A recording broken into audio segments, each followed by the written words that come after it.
Olá pessoal, tudo bom com vocês? Para quem não me conhece, meu nome é Gustavo, eu sou promotor técnico de iluminação e eficiência energética na Remaster há aproximadamente 4 anos. Então, o tema do nosso webinar de hoje é eficiência energética nas indústrias. Então, antes de iniciar o vídeo, se inscreva no canal da Remaster, ative os sininhos das notificações e vamos para o vídeo. Então, eficiência energética é um tema que está sendo bem abordado hoje em dia. Todas as indústrias estão começando a se preocupar com esse tema porque é um tema bastante relevante.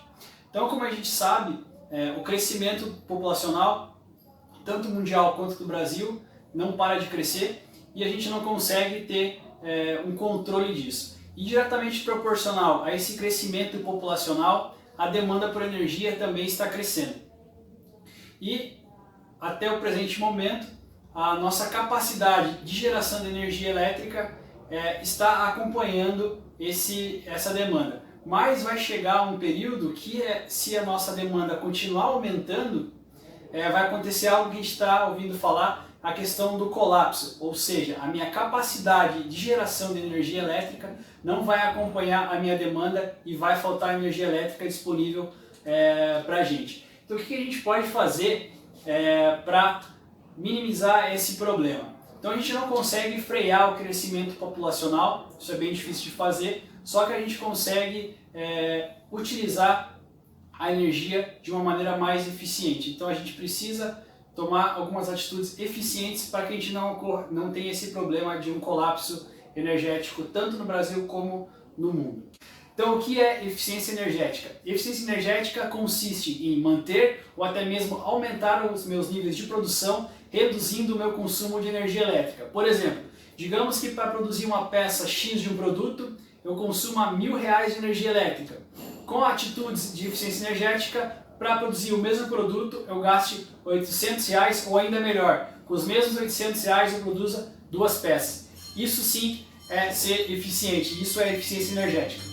Então aqui alguns dados referentes ao potencial de projetos de eficiência energética que o Brasil ainda pode explorar. Segundo a Confederação Nacional das Indústrias, 41% de toda a energia consumida no Brasil provém das indústrias. Então, ou seja, o setor industrial no Brasil é o setor que mais consome, por isso o tema do nosso webinar de hoje é focado nas indústrias. Segundo o Procel, atualmente no Brasil são desperdiçados 22 milhões de quilowatts que poderiam ser utilizados em outras atividades para evitar esse desperdício. Existe uma norma, a ISO 50001, que fala exatamente sobre o uso eficiente da energia elétrica, um pouco mais voltada para a questão ambiental, mas de certa forma estão relacionadas porque se eu consumo menos energia elétrica, eu poluo menos o meu ambiente. E no Brasil, apenas 49 empresas possuem certificação dessa norma. A título de comparação, na Alemanha são mais de 8.000 empresas que possuem essa certificação e na China, que é um país emergente como o Brasil, já são mais de 1.500 empresas certificadas. Então, com esses dados, a gente já tem uma ideia inicial do tamanho, do quanto potencial o Brasil tem ainda a ser explorado no tema eficiência energética. Então, como que a gente consegue evitar o desperdício de energia elétrica? De duas maneiras, através de tecnologia, ou seja, utilizar equipamentos mais eficientes, utilizar motores eficientes, utilizar lâmpadas de LED, utilizar inversores de frequência e também através do nosso comportamento. Ou seja, nada adianta eu ter toda a minha indústria com iluminação de LED, se ao final do expediente, por exemplo, a gente não desliga essa iluminação porque pensa, já estou com iluminação de LED mesmo, então já estou economizando. Então não vai adiantar nada. Então a gente precisa aliar tecnologia com comportamento, ou seja, o engajamento tanto dos colaboradores como da própria empresa no tema eficiência energética, para aí sim a gente ter um projeto completo. Então, dentro das indústrias, quais são os gargalos? Quais são os equipamentos que mais consomem energia elétrica? A gente pode citar os motores, que são os mais importantes. A gente cita ainda ar-condicionado, sistema de ar comprimido, bombeamento de água, que a gente vai abordar um pouco na sequência, iluminação, fator de potência, entenda o fator de potência como fator de potência abaixo de 0,92 e instalações elétricas. Instalações elétricas relacionadas a perdas por efeito Joule, ou seja, perdas por dissipação de calor. E como que a gente faz para iniciar um projeto de eficiência energética? Primeiro a gente tem que fazer um mapeamento inicial. Esse mapeamento inicial pode ser feito através de multimedidores. Esses multimedidores vão fazer uma comparação de cargas, fazer uma análise direta de cada carga e ver quais cargas são, eu preciso ter um ponto de atenção, quais cargas eu preciso projetar melhorias. Daí então a gente consegue iniciar um projeto.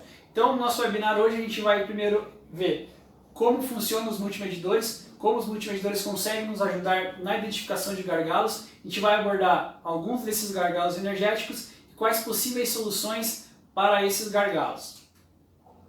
Então, iniciando a questão de gerenciamento de energia, então, existem diversos multimedidores no mercado. Um deles que a gente vai abordar aqui hoje é o PAC 1200, um multimedidor da Siemens. Ele é um multimedidor multicanal. O que é um multimedidor multicanal? Ele consegue, através de um componente só, de um data manager, ele consegue gerenciar, consegue controlar diversos circuitos. Então ele é composto de 3 itens. Os TCs, que podem ser de 40 ou 63 amperes. Então esses TCs passam pela fiação dos circuitos onde a gente quer fazer a medição. Eles coletam essas informações dos circuitos e disponibilizam para uma barra de sensores. Essas barras de sensores podem ser de 3, 6, 9 ou até 12 sensores, tá? E essas barras vão enviar as informações através de uma conexão Modbus RTU para o nosso Data Manager, que é como se fosse o coração de todo o sistema. É ele que vai compilar as informações e vai disponibilizar essas informações para o usuário, vai disponibilizar essas informações para a gente. E como que a gente faz para monitorar, como é que a gente faz para gerenciar isso? Através de duas maneiras. Primeiro, a gente pode fazer isso através de um web server. Esse web server é gratuito, tá? Então basta a gente plugar um cabo de rede no frontal do nosso multimedidor e colocar no nosso PC. Então eu consigo ver ali em tempo real dados como corrente, tensão, energia, potência, tudo ali no meu computador. Então outra maneira da gente acompanhar o consumo e fazer um gerenciamento de energia é através de um aplicativo disponível tanto para iOS quanto para Android. Então nesse aplicativo eu também consigo ter acesso a essas mesmas grandezas, só que de maneira mais confortável, digamos assim, que eu consigo estar em qualquer lugar, consigo fazer esse monitoramento. Então eu posso estar em casa e consigo gerenciar quanto a minha energia, quanto a minha fábrica está consumindo ou quanto, por exemplo, determinado circuito está gastando. Então tudo isso ali a questão ali da internet das coisas, a indústria 4.0. Então, como eu falei, é um multimedidor multicanal, ou seja, controla até 96 circuitos. 96 circuitos monofásicos ou 48 circuitos bifásicos ou ainda 32 circuitos trifásicos. O que isso traz de benefício para a gente? Eu consigo comparar diversas cargas, ou seja, eu consigo comparar o motor A com o motor B, consigo ver se eles realmente estão gastando a mesma coisa, se eles estão performando da mesma maneira, consigo comparar sistemas de iluminação, consigo ver se realmente o sistema X com o sistema Y estão gastando a mesma coisa e se comportam da mesma maneira. Consigo também identificar picos de corrente para ver se durante o meu processo eu não tive nenhuma anomalia, se tudo correu da forma como era esperado. Como eu falei, a questão do web server e aplicativo facilita a visualização, então eu posso estar em qualquer ambiente, não preciso ir na porta do painel ali para visualizar os dados de medição. E eu consigo fazer um retrofit no meu quadro, porque como ele é um componente muito pequeno, ele é acoplado no TrioDIN, ele ocupa menos espaço no painel e eu também ganho espaço ali no meu painel de medição. Então aqui uma imagem do sistema de medição. Então aqui ilustra bem a questão de divisão de circuitos. Então eu consigo separar, consigo dividir os circuitos de acordo com o que eu quero medir. Então eu consigo separar sistema de iluminação, sistema de refrigeramento, bombeamento, motor A, motor B, tudo isso de maneira independente. E eu consigo fazer visualização de quilowatt-hora, de potência, potência ativa, potência reativa, tudo isso no meu web server, que mais uma vez, lembrando, é gratuito. Consigo gerar também relatórios, então eu consigo gerar relatórios personalizados de consumo diário, consumo mensal, semanal. Tudo isso eu consigo depois exportar para o PDF e enviar para o meu e-mail. Aqui outra imagem do nosso web server, então a questão da visualização horária, então eu consigo acompanhar hora a hora quanto o meu circuito independente está consumindo. Aqui um exemplo de aplicação do PAC 1200 num setor industrial. Aqui uma cervejaria, então com um PAC só eu consigo controlar, consigo gerenciar e monitorar todo o sistema. Então consigo controlar, gerenciar dois circuitos de iluminação, consigo gerenciar sistema de refrigeramento, consigo controlar o sistema de envasamento. Também ele gera o consumo por dia e quanto esse circuito está gastando ali diariamente. Da mesma maneira que a gente consegue aplicar esse PAC 1200 nas indústrias, a gente consegue aplicar o PAC 1200 em ambientes comerciais. Aqui, por exemplo, no supermercado. Então, com um PAC só, eu consigo monitorar e gerenciar todo o sistema de supermercado. Então, o PAC 1200 pode ser usado nas indústrias, em áreas comerciais e também em áreas residenciais, por exemplo, condomínios, até mesmo para fazer rateamento de custos de energia. Então, visto como a gente gerenciar, como a gente identificar os gargalos energéticos dentro da indústria, vamos falar um pouco agora sobre os gargalos. O primeiro deles e mais importante são os motores elétricos. Então, os motores elétricos dentro da indústria é o equipamento que mais consome. Cerca de 70% de toda a energia gasta na indústria é proveniente dos motores, sendo que 20% desses motores já tem mais de 25 anos, ou seja, são motores antigos. Então, quando a gente pega aqui essa imagem, a gente consegue ver a evolução da eficiência dos motores, a gente consegue ter uma ideia disso. Na década de 60, os motores tinham um rendimento de 88%. Ou seja, 12% de toda a energia consumida era desperdiçada, seja em forma de calor ou demais perdas. Hoje, a gente já tem motores com uma eficiência de 95%, ou seja, 7% a mais. Pode parecer pouco, mas para motores elétricos isso é bastante coisa e as fábricas nunca têm um motor só. Então esse 7% acaba representando uma parcela bem significativa. Então aqui eu fiz uma comparação simulando a troca de um motor antigo para um motor de alto rendimento, um motor novo. Então eu considerei aqui um motor de 10 CVs, 2 polos, operando 24 horas por dia somente em dias úteis. Tá? Esse motor com essas características ele custa em média no mercado R$ 3.825. Tá? Fazendo essa análise, esse motor, eu substituindo esse motor antigo para esse motor novo, ele vai me gerar uma economia de R$ 2.200, tá? O que dá um payback abaixo de 2 anos, ou seja, em menos de 2 anos esse investimento que eu fiz vai ter retornado para o meu bolso e eu vou ter a partir daí só a economia. Lembrando que para essa economia, esse payback, eu considerei um custo de quilowatt-hora de apenas 31 centavos, ou seja, um custo de quilowatt-hora bem baixo.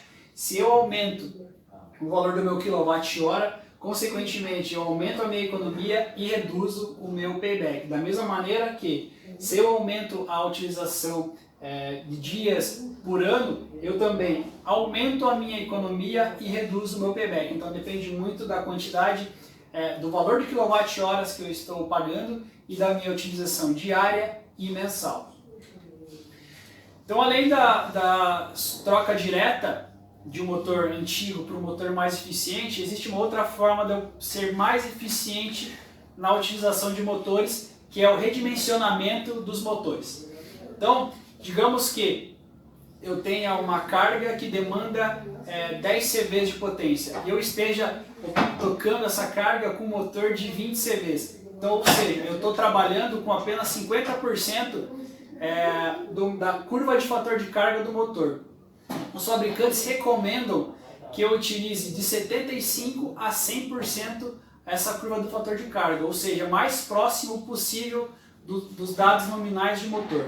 Então aqui nesse gráfico a gente consegue ver a diferença de rendimento eu ajustando essa curva de fator de carga. Então considerando que eu esteja utilizando apenas 50% da curva de fator de carga do meu motor, eu vou ter um rendimento de aproximadamente 82% de rendimento. Se eu trago essa curva de fator de carga para 90%, o meu rendimento do motor fica próximo de 90%, fica próximo dos dados nominais de placa. Da mesma maneira que se eu redimensiono meu motor, eu ganho no rendimento, eu também ganho no fator de potência. Observem na curva em verde que o fator de potência também aumenta caso eu aumente a curva do meu fator de carga, partindo de 0,5 indo até próximo de 0,7. Então o redimensionamento é importante tanto para o rendimento dos meus motores, aumentar o rendimento dos meus motores, quanto para aumentar o fator de potência da minha carga. Então outra forma de eu ser mais eficiente com meus motores elétricos é com a utilização de inversor de frequência. Para aplicações de torque variável, ou seja, onde meu torque demandado aumenta quando eu aumento a velocidade do meu motor, eu consigo ter uma economia de até 70% de energia. Tá? Isso depende muito, é claro, do meu processo. Quais são as cargas que tem torque variável? A gente pode citar bombas, ventiladores e exaustores. Esse tipo de carga eu consigo aplicar um inversor de frequência e ter uma economia de até 70%. Vamos aumentar aqui esse gráfico, essa imagem ali. Eu fiz uma simulação aqui entre dois métodos de partida. Primeiro, partida direta e segundo, uma partida por inversor de frequência. Na partida direta, quem vai controlar a vazão do meu sistema vai ser uma válvula, tá? Uma válvula mecânica. No caso da partida por inversor de frequência, o próprio inversor vai fazer o controle de vazão. Então, da mesma forma que o exemplo anterior, eu considerei um motor de 10 CVs operando ali a 12 horas por dia, somente nos dias úteis. Então, vindo aqui para o gráfico, essa linha em laranja aqui representa a potência de entrada, a potência consumida pelo meu motor quando eu utilizo uma válvula mecânica para fazer o controle de vazão. E essa linha tracejada em roxa, mais escura aqui, representa a potência consumida pelo meu motor quando eu utilizo um inversor de frequência para fazer o controle de vazão.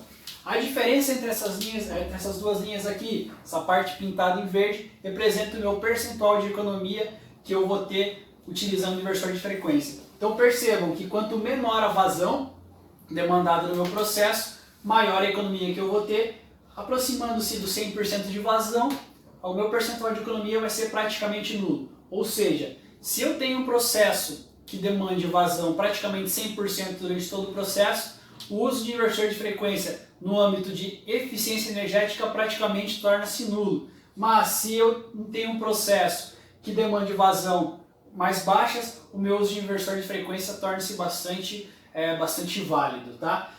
Como eu falei, a aplicação de inversor de frequência pode resultar em até 70% de economia para esse tipo de aplicação, porém não é garantia, depende muito do meu processo, do meu líquido, depende de diversos fatores. Para esse exemplo que eu fiz aqui, que eu considerei, gerou uma economia de 42% de energia elétrica.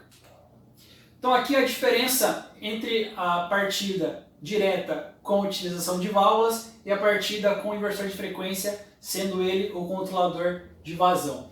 Então no caso da minha válvula, eu consigo variar o processo, consigo variar a vazão do meu líquido, porém a potência consumida pelo motor vai ser sempre a mesma. Já na utilização de inversor de frequência, eu também consigo fazer essa variação de processo, consigo aumentar e diminuir a vazão, só que eu tenho uma economia de energia. Por quê? Se eu reduzo a vazão do meu processo com o inversor, eu estou reduzindo a velocidade do motor, reduzindo automaticamente a potência consumida e, consequentemente, também a energia gasta. Então, essa parte amarela aqui representa o percentual de economia. Então, por isso que é bastante interessante a utilização de inversor de frequência para processos onde eu tenho variação de vazão. Outra maneira de eu economizar, ser mais eficiente com motores na utilização de inversores de frequência é para cargas de movimentação vertical, ou seja, pontes rolantes e elevadores, por exemplo. Para essas aplicações eu tenho um módulo chamado regenerativo. Esse módulo pode eu posso ter uma economia de até 65%. Também mesmo caso das bombas, dependendo muito, é claro, do meu processo. Como é que funciona isso? Durante a subida, o meu inversor e o meu motor estão consumindo energia e durante a descida ele regenera essa energia para a rede, pois a velocidade do rotor do motor é superior à velocidade do campo girante e durante a descida o motor acaba se comportando como se fosse um gerador, ou seja, ele produz energia que volta para a rede elétrica da concessionária, podendo ser utilizada por outros equipamentos. Então não são todos os inversores de frequência que fazem essa regeneração de energia elétrica. A Siemens possui uma linha de inversores, a linha G120, que é uma linha modular composta de módulos de potência, unidades de controle e painéis de operação, que essa linha, através de um módulo de potência PM250, tem essa função específica e esse inversor consegue aí então fazer a regeneração e devolver parte da energia consumida de volta para a rede. Saindo da parte de motores, entrando agora na parte de fator de potência. Como eu falei no início, fator de potência abaixo de 0,92. A principal razão de eu querer subir o meu fator de potência é evitar as multas que a concessionária me paga quando eu estou com um fator de potência mais baixo. Mas além disso, a gente tem outras vantagens elevando o fator de potência que a gente vai ver agora. Então aqui a gente tem um triângulo de potências. Então na base do meu triângulo está representada a minha potência ativa, ou seja, a potência que realmente realiza trabalho. Nesse lado do triângulo, a potência reativa, ou seja, uma potência que não realiza trabalho, mas é ela que gera os campos magnéticos dos motores para eles poderem funcionar. E desse lado aqui, a nossa potência aparente, ou seja, a resultante entre potência ativa e potência reativa, tá? E o que é o fator de potência? O fator de potência é o cosseno desse ângulo aqui. Lembrando da época do colégio, cosseno do cateto adjacente, ou seja, potência ativa, por hipotenusa, potência aparente. Então, potência ativa dividido por minha potência aparente dá o meu cosseno φ, tá? E como é que eu faço para aumentar o meu fator de potência? Eu preciso reduzir esse ângulo aqui, ou seja, a minha potência aparente precisa ser menor. E para isso eu preciso reduzir aqui a minha parcela de potência reativa do meu sistema. A gente faz uma analogia entre o triângulo de potências com um copo de chope. Então, no caso do copo de chope, a espuma seria a nossa potência reativa e o líquido seria a nossa potência ativa. E a somatória dos dois seria a nossa potência aparente. Então, quando a gente vai, por exemplo, num bar e pede um copo de chope, se o copo de chope vier com muita espuma, eu vou estar dispersando o líquido. Então, o que é o ideal? O ideal é que tenha a espuma, só que de uma maneira equilibrada. Da mesma maneira, a potência reativa. Eu preciso da potência reativa para gerar meus campos magnéticos, mas eu preciso que seja de uma forma equilibrada e não seja em quantidade exagerada, para eu não ter um baixo fator de potência. Tá? Quais são as causas de um baixo fator de potência dentro da minha indústria? Principalmente motores operando a vazio, ou seja, estou gerando um campo magnético desnecessário. Motores mal dimensionados, como a gente viu naquele gráfico anterior, que quando eu estou operando um motor com baixo fator de carga, meu fator de potência acaba reduzindo bastante. Transformadores operando a vazio, a mesma ideia dos motores também, e lâmpadas de descarga. Então as lâmpadas metálicas de sódio, elas precisam de reator para poder funcionar. E esses reatores geralmente possuem um baixo fator de potência, o que compromete o fator de potência geral da minha fábrica. E quais são as consequências de um baixo fator de potência? Além, é claro, da multa que eu tenho que pagar para a concessionária, existem outras consequências. Primeiro, as perdas nas instalações. Então, as perdas por efeito Joule, por dissipação de calor, aumentam diretamente proporcional ao quadrado da corrente. Então, se eu tenho mais corrente reativa circulando no meu sistema, as minhas perdas por efeito Joule também aumentam. Eu tenho também o aumento de queda de tensão. Essa segunda parcela aqui do meu cálculo torna-se maior com uma maior corrente reativa circulando no meu sistema. Então, baixo fator de potência aumenta as minhas quedas de tensão no meu sistema. Eu tenho uma subutilização da capacidade instalada. Por exemplo, aqui, um transformador de 1000 kVA com um fator de potência de 0,85, eu só tenho uma potência útil disponível para o meu sistema de 850 kW. Já se eu utilizo o mesmo transformador com um fator de potência de 0,92, eu tenho uma potência ativa disponível de 920 kW. Ou seja, eu tenho um ganho de potência ativa útil disponível para o meu sistema, podendo fazer uma ampliação, instalar novos equipamentos e tendo um rendimento, uma eficiência maior no meu sistema. E quais são os benefícios de eu aumentar o fator de potência da minha instalação dentro da minha indústria? Então, eu reduzo os custos de energia elétrica, eu não vou pagar mais multa. eu aumento a eficiência do meu sistema, ou seja, eu vou ter mais potência ativa disponível no meu sistema. A tensão aumenta, eu vou evitar as quedas de tensão. A vida útil dos meus equipamentos também se eleva. Eu reduzo as perdas por efeito Joule e também eu reduzo a parcela de corrente reativa que está circulando no meu sistema. Da mesma maneira que as empresas possuem benefícios com o aumento de fator de potência, as concessionárias também têm benefícios aumentando o fator de potência. Então, elas evitam as perdas por efeito Joule também, que aumenta a capacidade de transmissão e distribuição e também aumenta a capacidade de geração. Além disso, diminui os custos com geração também. Entrando em outro gargalo energético dentro das indústrias, que é a iluminação. Então a iluminação ela vem evoluindo, as tecnologias vêm evoluindo ao longo dos anos. Antigamente a gente tinha lâmpada incandescente, halógena e mista, que consumia uma grande potência, mas boa parte dessa potência era perdida em forma de calor, ou seja, tinha uma eficiência luminosa muito baixa.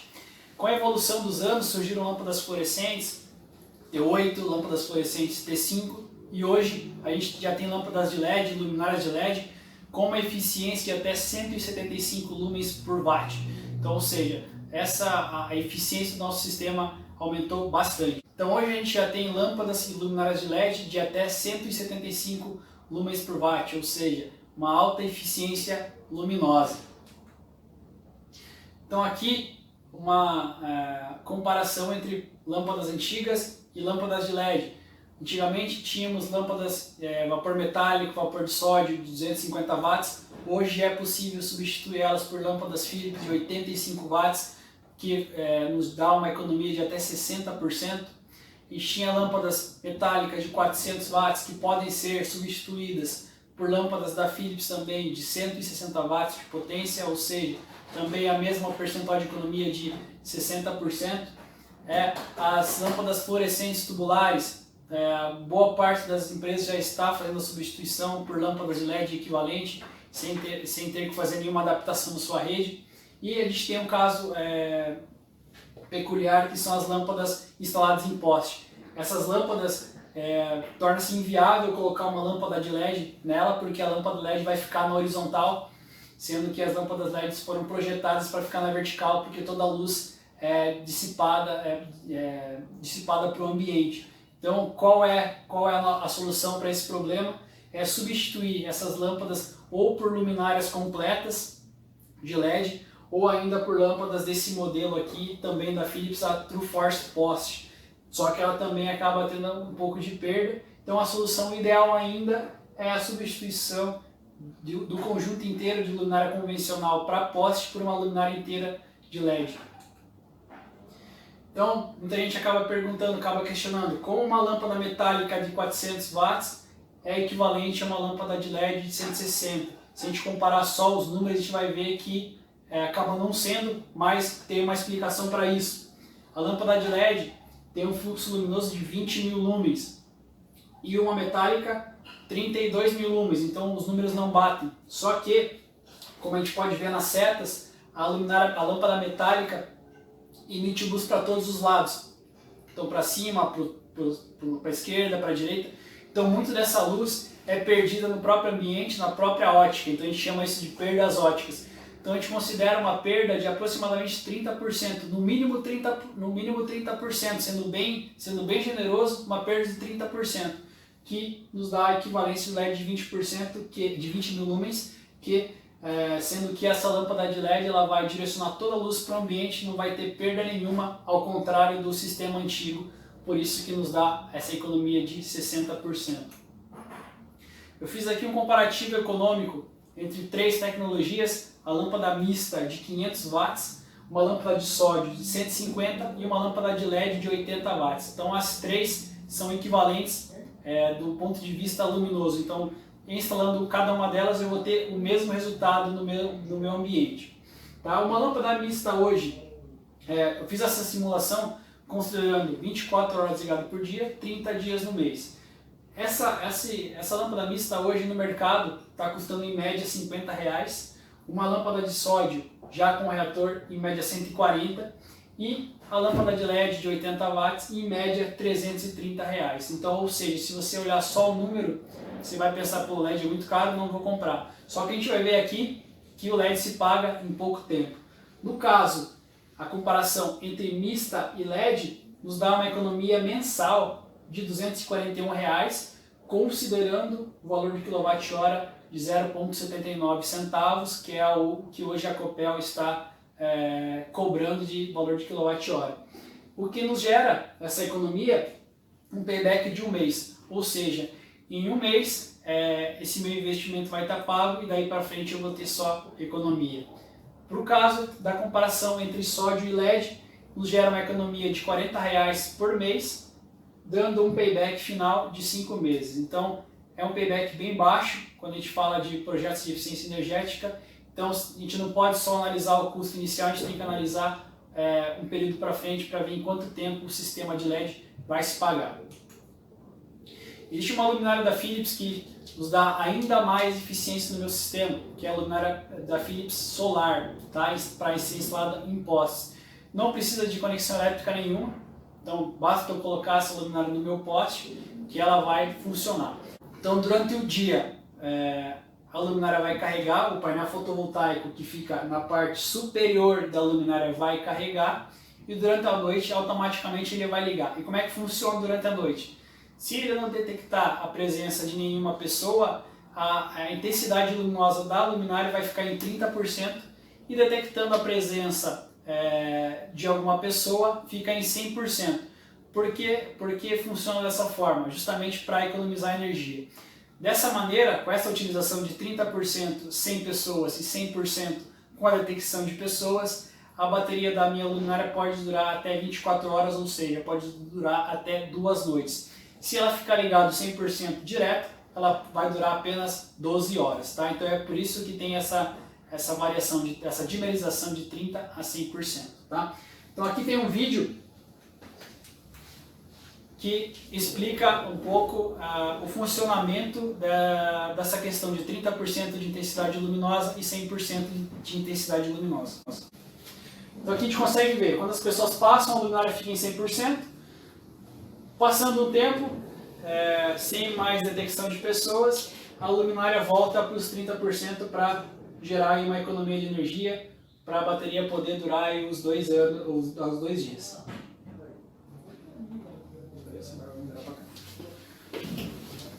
Se eu quiser ainda mais eficiência no meu sistema de iluminação, o que eu preciso fazer? Eu preciso fazer uma automação da iluminação, tanto no meu escritório quanto na minha indústria. A Philips possui uma linha de produto, a Interact Pro, tá? Que está simulada aqui nessa maleta que eu tenho aqui, que ela faz exatamente isso. Então, sem cabeamento adicional nenhum, eu só preciso alimentar as minhas luminárias, preciso alimentar o meu gateway e um cabo de rede conectado aqui ao meu gateway. Só isso eu não preciso de mais nenhum cabeamento entre luminárias, interruptores e sensores. Só com isso eu já consigo fazer todo o meu controle de iluminação. Tá? Esse sistema pode controlar até 200 luminárias e 20 sensores e 20 interruptores. Então é um sistema bem completo. Dependendo do tamanho do meu escritório e da minha indústria, com um só desse gateway aqui eu consigo controlar todo ele. Então esse sistema é composto de um gateway, então ele que é o coração do meu sistema, é ele que vai receber as informações do usuário, como desligar, ligar e dimerizar, e vai enviar os comandos para as minhas fontes de luz. Eu preciso também, é claro, das minhas fontes de luz, então aqui eu tenho 2 luminárias downlight, podendo ser utilizadas em corredores, em lavados, em escritórios, mas a Philips possui também uma linha de produtos para essa Interact Pro, composta por painéis 60 por 60 para instalar em escritórios, luminárias herméticas para serem instaladas em frigoríficos, em garagens, estacionamentos, e também lâmpadas de LED de 1,20 m e 1,5 m, podendo ser usado também em luminárias convencionais. Tá? Então não são todas as luminárias que conversam, que se comunicam com esse sistema, elas precisam ter um protocolo de comunicação Zigbee, que é um protocolo de comunicação sem fio. Então só com o gateway e com as fontes de luz eu já consigo fazer um controle de toda a minha iluminação. Só que se eu quiser ainda mais recursos para esse sistema, eu consigo ainda instalar interruptores sem fio. Então os interruptores não têm nenhum cabeamento, nem de energização. esse interruptor ele carrega somente com toque mecânico, então eu consigo ligar o meu sistema de iluminação e consigo desligar. Tá? Além disso, além de ligar e desligar, eu consigo dimerizar, então eu consigo, segurando o botão aqui, eu consigo aumentar a intensidade da minha fonte de luz, então elas vão dimerizando para cima, e eu consigo também reduzir a intensidade luminosa, tá? Tudo isso através desse interruptor aqui. Além do interruptor, eu possuo nesse sistema um sensor, é um sensor de presença e luminosidade. Então o sensor de presença funciona basicamente como um sensor de presença convencional, detectando a presença de alguma pessoa no ambiente. Ele pode ligar, pode desligar, pode dimerizar em 50%, isso depende muito da tua programação. Além disso, como eu falei, ele tem um sensor de presença, o sensor de presença funciona como luminosidade também. Então, digamos que eu queira que sempre essa minha sala de treinamento aqui tenha 500 lux. Então, eu deixo programado para sempre ter 500 lux. E digamos que aqui nessa parede eu tivesse uma grande janela e durante o dia, num dia ensolarado, as minhas luminárias mais próximas à janela estariam dimerizadas bem fracas ou até mesmo desligadas. E conforme as luminárias fossem se afastando da janela, elas iam ficando com a intensidade mais forte. Tudo isso de maneira automática, tá? Eu não preciso estar toda hora ali controlando e dimerizando. Tudo isso de maneira automática. Eu consigo também com esse sistema fazer uma programação horária. Então digamos que a minha fábrica não opere entre meio-dia e 1h. Então eu consigo deixar que todas as minhas luminárias entre esse período fiquem desligadas, ou ainda que fiquem somente metade delas ligadas ou metade delas desligadas. Então cada luminária tem um controle independente. Eu não preciso controlar um sistema todo, posso controlar só essa ou só aquela. Então eu consigo fazer toda essa diversidade de funções, tá? E como que eu consigo controlar esse sistema além do sensor e com o interruptor? Eu posso fazer isso tudo no meu celular ou num web server que a Philips tem também, de maneira gratuita, tá? Então como é que funciona o aplicativo? Então digamos que eu esteja fora da fábrica e eu observo que as luzes ficaram ligadas. Então eu posso tanto ligar pressionando um botão aqui no meu aplicativo, posso desligar, posso dimerizar em 50% as minhas luminárias, em 10%, essa porcentagem é o usuário que determina. Posso deixar uma ligada e outra desligada, tá? Então tudo isso eu consigo fazer, tudo isso depende da minha programação, e tudo isso, a vantagem que eu consigo fazer aqui na palma da minha mão. Eu consigo estar em qualquer lugar, eu não preciso estar próximo das luminárias para fazer esse controle, tá? Então só com o aplicativo eu consigo fazer todas essas funções.